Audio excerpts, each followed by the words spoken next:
Bhagavate Vasudevaya. Om Namo Bhagavate Vasudevaya.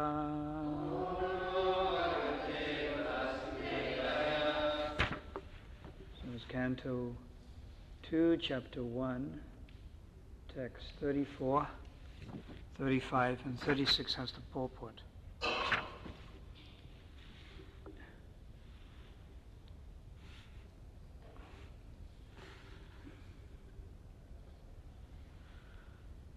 So I'll read 34, myself, and 35, and then we'll do 36.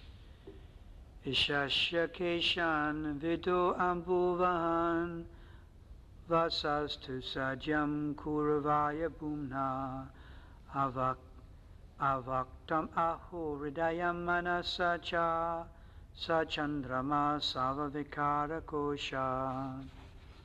English translation. O best among the Kurus, the clouds which carry water are the hairs on his head. The terminations of day or night are his dress.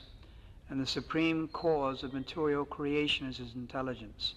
His mind is the moon, the reservoir of all changes. Text 35. Vijnana Shaktim Mahima Mananti Savatmano Nitakamanam Giritram Asvashvantara Ustra Gajanakani Save Mriga Pasava Sironi Deshi. English translation. The principle of matter, Mahatattva, is the consciousness of the omnipresent Lord, as asserted by the experts. The Rudradev is his ego. The horse, mule, camel, and elephant are his nails, and wild animals and all quadrupeds are situated in the belt zone of the Lord. Text 36. Vayamsi tad vyakaranam vichitram mano manisa manujo nivasha Gandhava Vidyadara Charanapsara Svara Smriti Asuranika Virya Vayam Setad Vakaranam Vichitram Mano Manisa Manujo Nivasa Gandhava Vidya Dara Charana Sara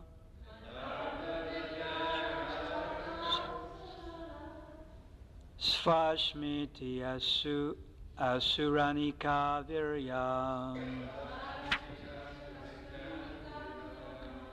Vayam Sitad Vyakaranam Vichitram Mano Manisa Manujo Nivasa Gandhava Vidyadara Charanapsara Svashmiti Asuranika Virya.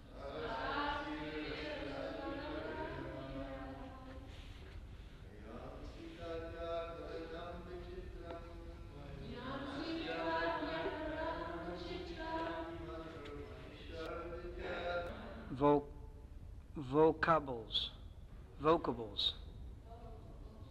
Vichitram, artistic. Manu, the father of mankind. Manisa, thoughts. Manuja, mankind, the sons of Manu. Nivasha, residence. Gandhava, the human beings named Gandharvas. Vidyadhara, the Vidyadharas. Charana, the Charanas, Apsara, the angels, Svara, musical rhythm, Smriti, remembrance, Asura Anika, the demoniac soldiers, Viraya, prowess. Translation: varieties of birds are indications of his masterful artistic sense. Manu, the father of mankind, is the emblem of his standard intelligence, and humanity is his residence. The celestial species of human beings like the Gandharvas, Vidyadharas, and Charanas, and angels, all represent his musical rhythm, and the demoniac soldiers are representations of his wonderful prowess. Please repeat. Varieties of birds are indications of his masterful artistic sense. Manu, the father of mankind, is the emblem of his standard intelligence, and humanity is his residence. The celestial species of human beings, like the Gandharvas, Vidyadharas, and Charanas, and angels, all represent his musical rhythm, and the demoniac soldiers are representations of his wonderful prowess. Purport by Srila Prabhupada.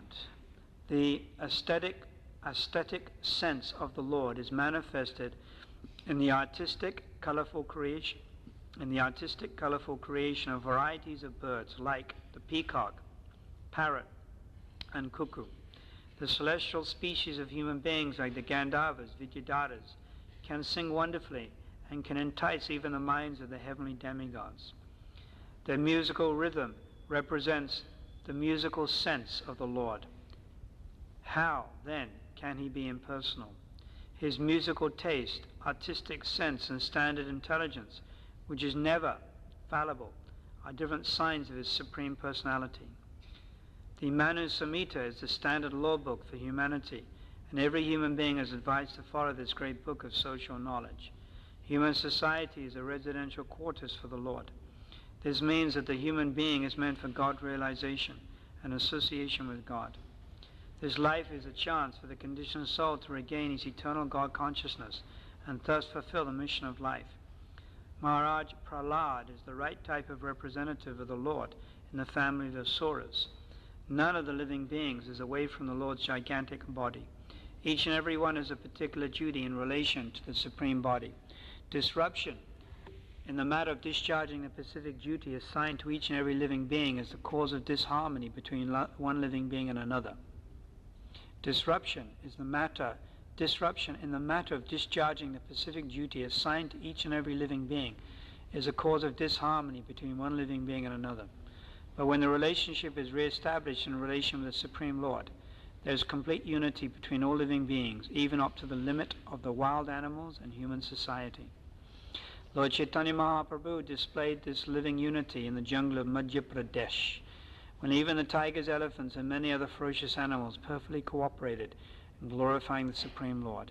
This is the way to peace and amity all over the world. Om Agyanatimarandasya Gananjana Salakaya Chakshmanatam Yena Tasmai Shri Guruve Namaha Shri Chaitanya Manobishtam Stapatam Yena Bhutale Swayam Rupa Gadamayam Dadanti Swam Vedantikam Vanchakalpa Tarubhyascha Kripa Sindhu Bhyevacha Patitanam Bhavanebhyo Vaishnavebhyo Namo Namaha Shri Krishna Chaitanya Prabhanatyananda Shri Advaita Garadha Shivasari Gaura Bhakta Vrinda Hare Krishna Krishna Krishna Hare Hare Hare Rama Rama Rama Hare Hare. For best among the Kurus, the clouds which carry water are the hairs on his head. The terminations of day or night are his dress. And the supreme cause of material creation is his intelligence. His mind is the moon, the reservoir of all changes. Text 35. The principle of matter, Mahatattva, is the consciousness of the omnipresent Lord, as asserted by the experts, and Rudradev is his ego. The horse, mule, camel, and elephant are his nails, and wild animals and all quadrupeds are situated in the belt zone of the Lord. Varieties of birds are indications of his masterful artistic sense. Manu, the father of mankind, is the emblem of his standard intelligence, and humanity is his residence. The celestial species of human beings like the Gandharvas, Vidyadharas, Charanas, and angels all represent his musical rhythm, and the demoniac soldiers are representations of his wonderful prowess. So this is continuing with the description of the Virata Rup. Srila Prabhupada mentions the aesthetic sense of the Lord is manifest in the artistic, colorful creation of varieties of birds, like the peacock, parrot, and cuckoo.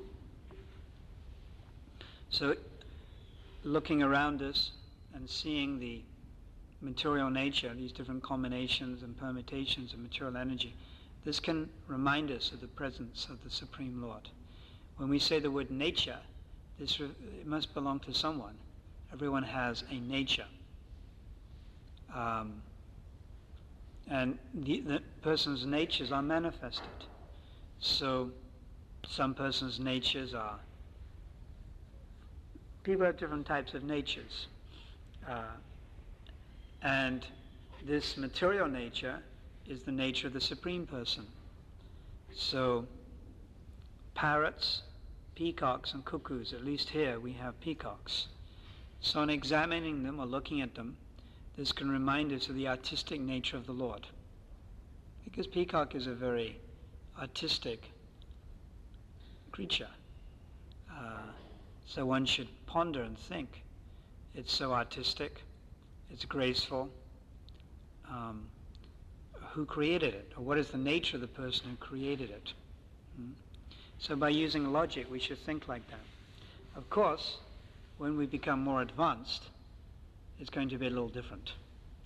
When Chaitanya Mahaprabhu was traveling, there's one pastime, when he was traveling with 4 men. He was traveling with his servant, I think it was Balabhadra Bhattacharya, then another servant, the Maharashtran Brahmin, and a Rajput Brahmin. And he was on his way to Vrindavan, and he entered a forest, and in the forest he saw the neck of a peacock. The neck of a peacock is bluish in color. So immediately this acted as an udipan. Udipan means something which reminds you of Krishna and provokes ecstatic love for the Lord. He also heard the flute. He heard a flute. Some person played a flute at that time.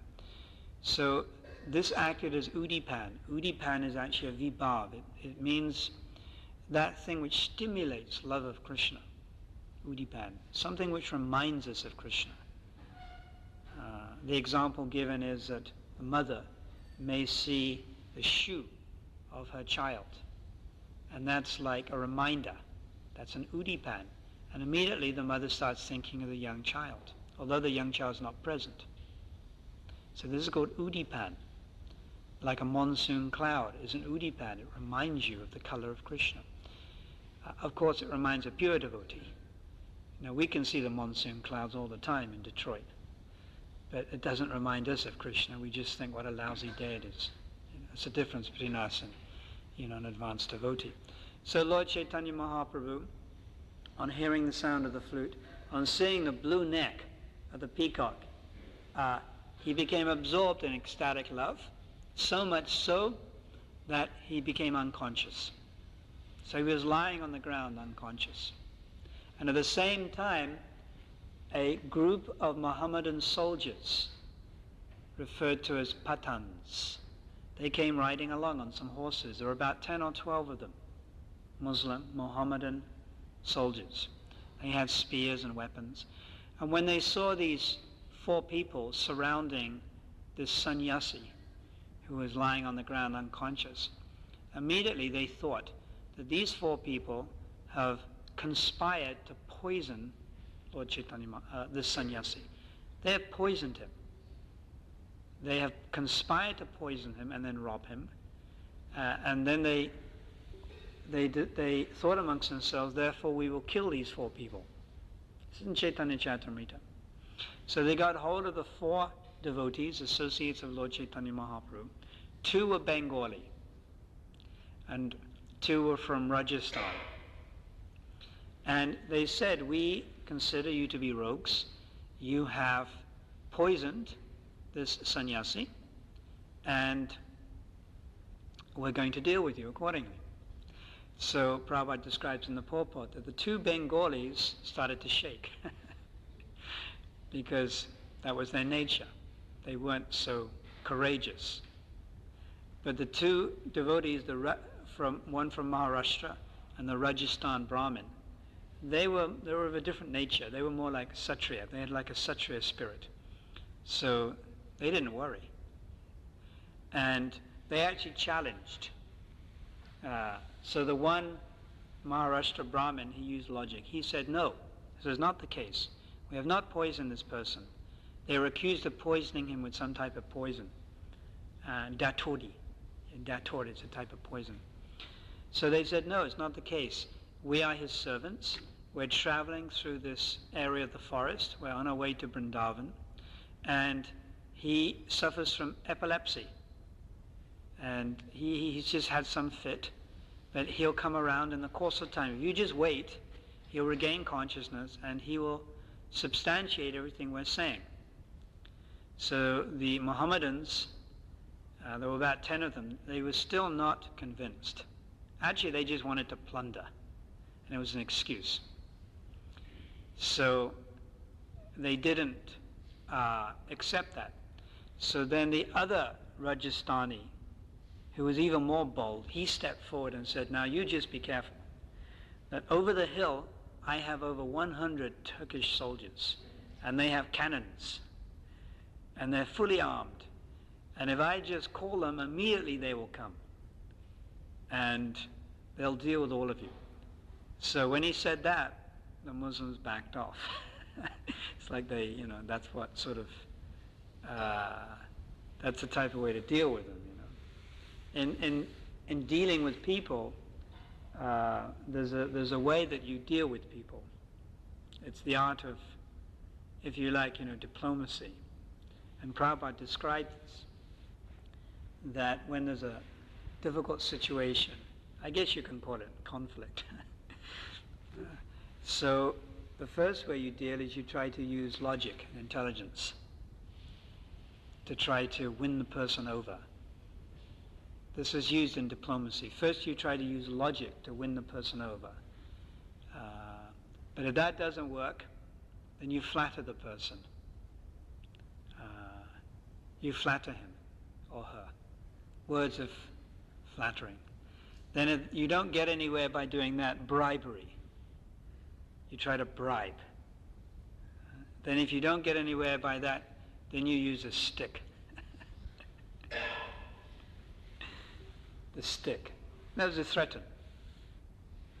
So this is what the Rajput Brahmin used. He used the stick, violence, but he used the threat of violence, impending violence that may come.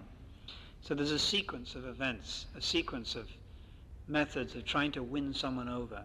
This is practiced by the Kshatriyas and those in positions where they have to use diplomacy. So, right at that moment, Lord Chaitanya Mahaprabhu regained consciousness. Right at that moment. And then Lord Chaitanya Mahaprabhu confirmed that these 4 people are his associates, and they were actually looking after him. And that they weren't trying to exploit him, or he wasn't given poison. So then he started to preach to these Pathans, these Muslims. Now amongst the Muslims, the leader of the Muslim happened to be the son of the local king. And another one of the Muslims who was wearing black was considered to be very religious. So the Muslim who was considered to be very religious started arguing with Lord Chaitanya Mahaprabhu on the basis of the Quran about the goal in life. And very quickly, Lord Chaitanya Mahaprabhu converted him. And just like that, he became a pure devotee. And then the son of the Muslim king, his name is Vijay Khan. He also was a little soft-hearted, and he accepted Lord Chaitanya Mahaprabhu's arguments, and he also got endowed with love of Godhead. This is all like within a few minutes. And then the other cavalrymen, Pathan soldiers, they also accepted Lord Chaitanya Mahaprabhu, and they all became pure devotees. They all came to the level of Mahabhagavad. They came to the level of Uttama Bhakti, all within a few moments. Just like that. Previously, they were about to kill these four Vaishnavas. And a few minutes later, they're all pure devotees. It's quite amazing. It's in Chaitanya Charitamrita. So then after becoming pure devotees of Krishna, they asked Lord Chaitanya Mahaprabhu what they should do. So Lord Chaitanya Mahaprabhu said, you carry on traveling around together, preaching. So they became known as the Pathan mendicants. The Pathan means Muslims, mendicants. And they preached. So this is the mercy of Lord Chaitanya Mahaprabhu. It's inconceivable. So amazing. Lord Chaitanya Mahaprabhu's mercy. So, getting back to this purport. So the colorful creation of varieties of birds like the peacock, parrot, and cuckoo. This is like the artistic sense of the Lord. And the colorful species of human beings, the celestial species of human beings, like the Gandharvas, Vidyadharas, can sing wonderfully and entice the minds of even the demigods. So when we hear someone sing very beautifully, with great rhythm, with a very sweet voice, this can also remind us. Srila Vishnu Chakravarti Thakur describes in his commentary to the 10th canto of Srimad Bhagavatam, actually in connection with the Rasa Leela, where the gopis were singing. He explains actually that there are more tunes than there are species of life. And in another commentary, he's described there are more tunes than there are living entities. So even if we take the first one, there are more tunes or rhythms than there are species of life. So there's 8,400,000 species of life. Of those, 16,000 are prominent. 16,000 tunes are very prominent. And these are taught by the gopis to Lord Shiva. And Lord Shiva in turn taught Narada Muni, and it became disseminated into this creation, these different tunes. So generally when people sing very wonderful tunes, it's understood that they could come from some higher planetary system. Srila Prabhupada referred to that as the case of the Beatles. They would come up with tunes that were just so amazing. Lyrics, tunes. So it's understood that they were from some higher planetary system. And it's quite interesting also that one devotee in our society, his name is Chittishwara Prabhu. You know Chittishwara? He's a disciple of Jayapataka Maharaj. And he's very expert in the art of subtle entities, ghosts and spirits. There's a whole science to it, which he studied, Tantra, whole science. It's all part of the Vedas. So he's very familiar with how this works, how people get possessed and all this type of stuff. It's a very intricate science. It's not described in Bhagavatam, because Bhagavatam deals with much more important subject matters. But it is there in the Vedas. So he told me that he met Boy George. And he told me emphatically that Boy George is possessed, not all the time, but temporarily, by Gandharvas. And that's why he sings so beautifully. But Gandharvas are also extremely lusty. And on the higher planets, the basic point is sex. They're really into it, with anybody or anything. So that's also there, you can see. So it sort of makes sense. So anyhow, at least the characteristic of singing very sweetly can remind us of of Krishna. Their musical rhythm represents a musical sense of the Lord. How then can he be impersonal? His musical taste, artistic sense, and standard intelligence, which is never fallible, are different signs of his supreme personality. Manusamhita is a standard law book for humanity. Every human being is advised to follow this great book. So,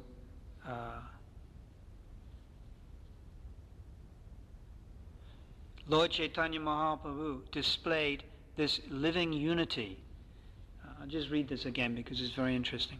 Disruption in the matter of discharging the specific duty assigned to each and every living being is a cause of disharmony between one living being and another. But when the relationship is re-established in relation with the Supreme Lord, there is complete unity between all living beings, even up to the limit of the wild animals in human society. So unity, complete unity, also means between all living entities, naturally human species and animal species.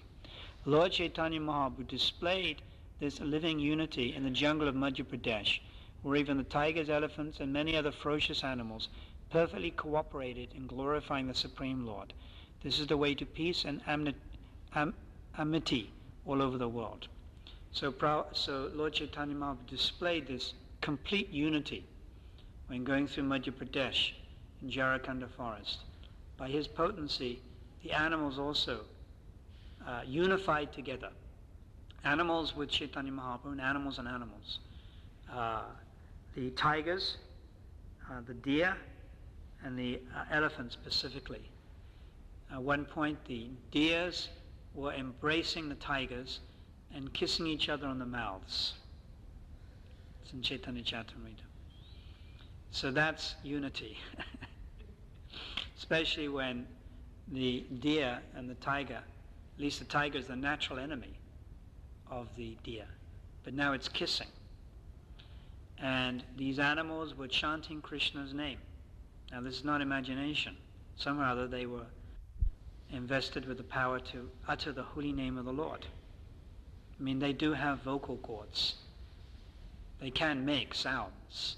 They may not have learned how to speak properly, but they have the ability to speak, although they may not have used that ability because they have vocal cords.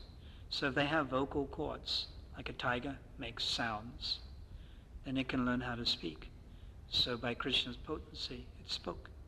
It spoke the holy name of the Lord. The elephants were also roaring Hare Krishna.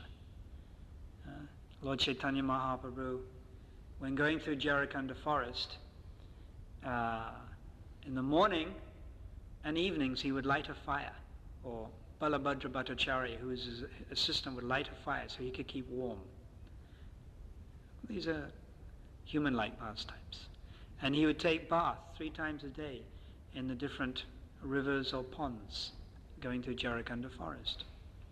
So on one occasion he was taking bath in a lake and he was saying his Gayatri mantra, and elephants came by to drink water, so he splashed them with some water. And the ones that he splashed became endowed with love of God. Some of them rolled on the ground in love of God, and some roared out Hare Krishna. They roared out Hare Krishna with their trunks. Then as Lord Chaitanya Mahaprabhu continued to walk, all of the animals started to follow him, including tigers, including deer. So this complete unity was displayed by Lord Chaitanya Mahaprabhu. So we can take this as an example that we can also achieve complete unity in this material world if we do the same thing. So what is the same thing that Lord Chaitanya Mahaprabhu did? Ask people to chant Hare Krishna. Lord Chaitanya Mahaprabhu told the animals to chant Hare Krishna. So we also tell people to chant Hare Krishna. Then we can achieve complete unity. And as we become more, we continue to say the same thing, please chant Hare Krishna, but as we become more advanced, we'll have more potency, to the point of Lord Chaitanya Mahaprabhu, who when telling even the animals to chant Hare Krishna, the animals chanted. Now, we don't have so much potency. We may go and instruct someone to chant Hare Krishna, but they may not. But as we become more advanced, then they will. An advanced devotee can give someone the faith in the holy name. He can actually endow someone with faith in the holy name. Prabhupada had that strength. He would actually instill within us faith in the holy name. Just by seeing him, just by being with him.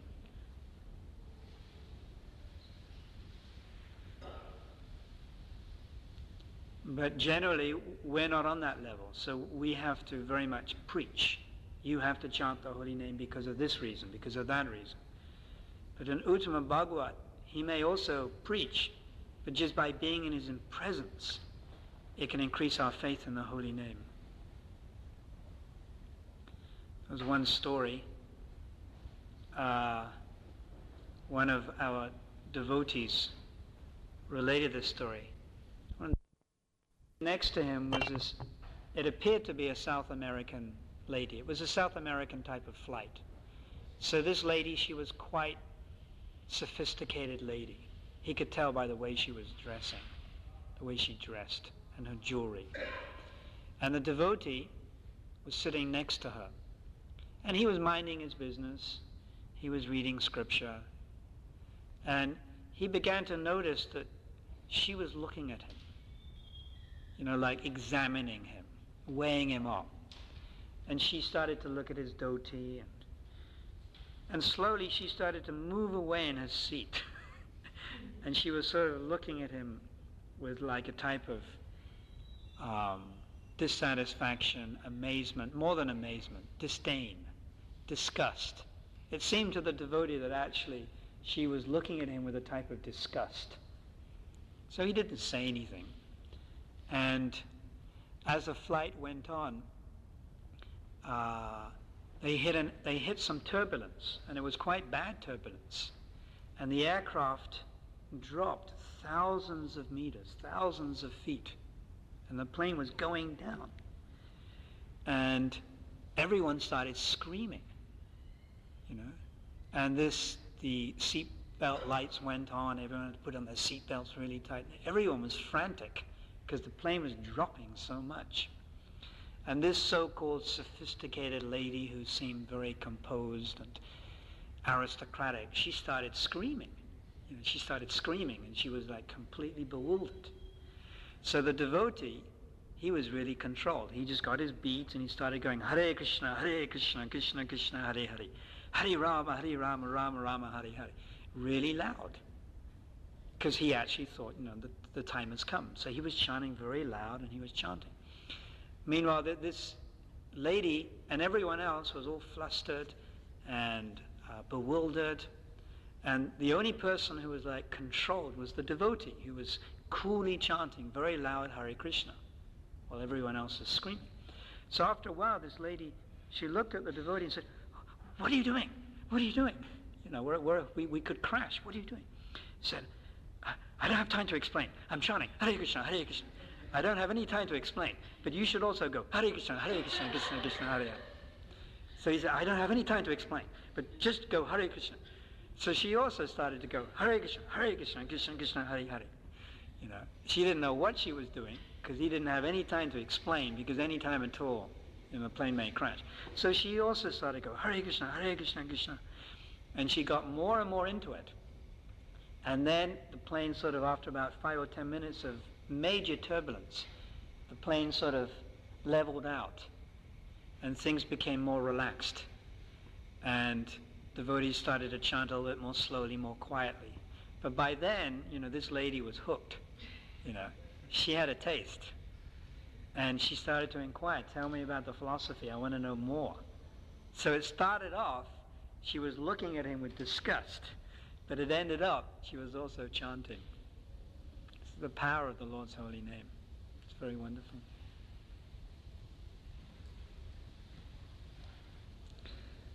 Time? All right. Srila Prabhupada ki jai.